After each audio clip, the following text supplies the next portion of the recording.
Shalom. First and foremost, I want to give all honor, glory, and praises to Yahweh. Bahashem Yahweh Shai, Bahashem Recha HaKodash. Double honors to the apostles and elders of Great Millstone. These blessings and salutations to the hopefully elect.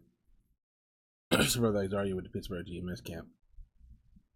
Coming at you with another lesson through the spirit and power of Yahweh Bahashem Yahweh Shai, Bahashem Recha HaKodash. Lord, willing, this lesson is edifying. You have been warned. All right, you have been warned. All right, generally speaking, okay, Eve, the so-called black woman, is your enemy, okay, generally speaking. All right, it's not to say that, there's not a few sisters out there, because I'm sure there are, as the scriptures talk about the elect lady. But generally speaking, these so-called black women are your enemy, so-called black, Latino, Native Americans, starting with the black woman, the chief tribe, which is Judah, Levi, and Benjamin, which Judah's the chief, but Levi and Benjamin are lumped in with them. Okay, she's your enemy, and this is a story here, and I'm probably gonna play this interview because I believe a lot of this stuff is supposed to be. This is fair use. I'm gonna say fair use. A lot of these case related footages are allowed to be used publicly, okay, without penalty. So I'm gonna try to keep as much of original content out of here, but based off of what I learned, a lot of this stuff should be able to be used publicly without getting a copyright. So we'll see, right? And essentially, man,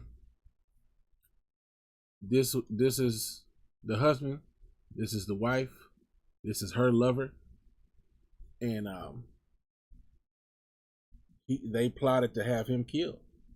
Now, first, when they found him dead, she was crying and doing this and that. But in this interview, you're going to see her behavior. I'll play it. Focus on her next. A turn in the case that would shock everyone. But detectives still need the full story.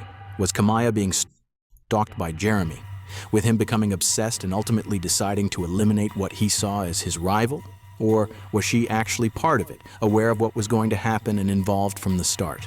What was going on? When did you guys become romantic? You guys seen each other while he was in Michigan? Right. Now listen, did you see him while you're in Michigan? Because they're going to take your phone apart. When they take your phone apart, it's all there. So what I want to say is, before they do that, I want you to be honest with me. I've worked the same amount of hours that he worked, and I still have to come home and do everything for the baby. I agree, that's not fair. Which, that's the wicked society that Esau created, where if both parents have to work, you can't really, then you got to come home and labor to do other things. Now, this is the thing, depending on the situation, the guy, the husband's skills, okay, as it was kind of depicted in a something I was watching recently. All right, there's things that husbands can do that wives cannot do, or usually don't handle, and there's things that wives can handle that the husband may handle less of. Not to say a man won't help with his kids, but the man usually he does the home improvement, the do-it-yourself stuff, the oil changes or handling the business, making sure you don't get slighted on certain things and repairs, because women are pretty much made of prey, okay, as the scriptures say, where no hedge is, there the goods are spoiled, okay?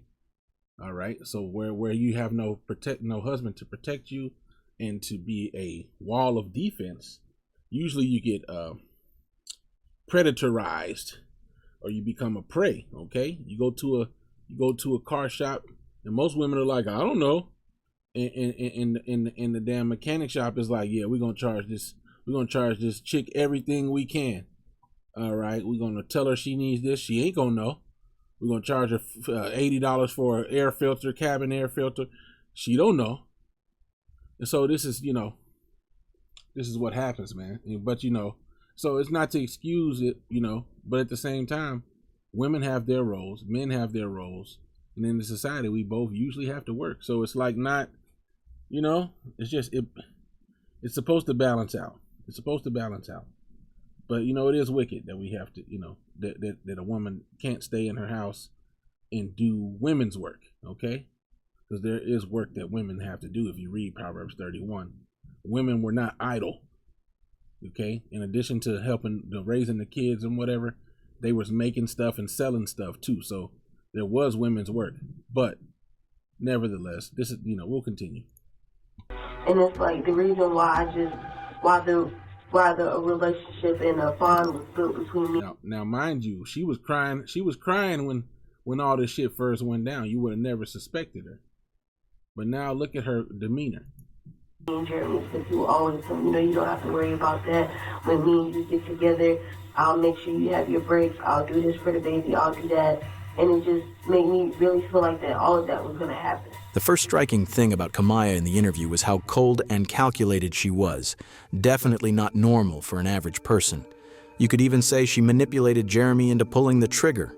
What's clear, though, is that she was a much more active participant part of the plan from the start, with Jeremy following through on her instructions. So, when we were in Korea, I can't really pinpoint exactly when it was. Me and Ty had this big argument, and then, I came back into the building, and I was talking to Jeremy. I'm like, man, I don't want to be with him no more. Like, I'm tired of this, I don't want to deal with it no more. And he was like, so why y'all still together? And I was like, we have a child, and even if I talked to him about divorce, he probably wouldn't even, do it with me. And he was like, I can handle that. And I was like, what do you mean by that? He was like, I can handle it. Like, I get that guy, I get a girl, blah, blah, blah. Well, it just started to progress. Why did you do it in Korea? No, it was just planned in Korea. It wasn't to be done in Korea. It was just planned in Korea when we got back to the States. But I didn't take it serious because Now listen, this is where you and I stay straight. Because you didn't take it serious because you knew he was out there that night. Well, yeah. With a gun. So were you guys talking because they're going to get, you were corresponding every day? He would be like, what's today looking like? And I'd be like, well, he's out cutting hair. And he'd be like, okay, well, we'll be up there in a few hours. And then he'll come up here and scope out and see if he'll come home by himself or if he wouldn't. And then we would try to take the opportunity. I said, well, he's about to bring us something to eat. And then that's when he came. So you called him and said, well, hold on. I just come back to bring food. Yeah, I said that he was coming back to bring us something to eat. No, he just brought us something to eat. So we sit on the couch eating, and then I just heard gunshots. Well, why would you just divorce him? I talked to him about it, and he didn't want to. You put your needs, your wants above somebody's life. I did. Often suspects won't say much. As you can see, all right, she just said she put her needs and wants above somebody's life. And that's what, those are the times that we're coming into. All right, let's get gotta move this mouse.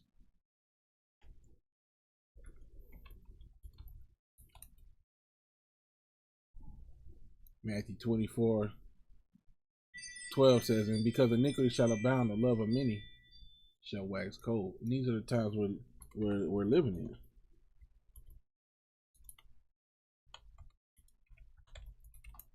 Okay. 2 Timothy 3:2 says, let's get above that. 3:1. Okay, this know also that in the last days perilous times shall come, for men shall be, and this includes women too, shall be lovers of their own selves, covetous, boasters, proud, blasphemers, disobedient to parents, unthankful, unholy. Okay, so she loves her own self more than her husband. And this is what it goes into, man. It's we hear it from the red pill community all the time. Modern women choose their happiness, okay, over the needs of the family. All right, and this is a classic case of, this is an extreme case where, not only did she try to leave, but she had her lover, or she allowed her lover, she was complicit in her lover killing her husband. And then she tried to act like it never happened.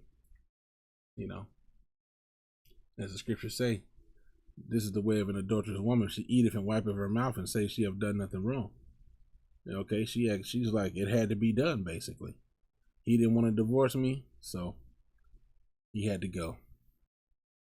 So hey, just be careful, who you link yourself up with in these times, man. Go through the spirit. All right, a lot of these women need to be rejected. A lot of these women are crazy. A lot of these women are on some what's that, fatal attraction type of shit. They want to, if they don't want to own you, then so it could be some shit like this. There's a scripture say, and then I'll end it.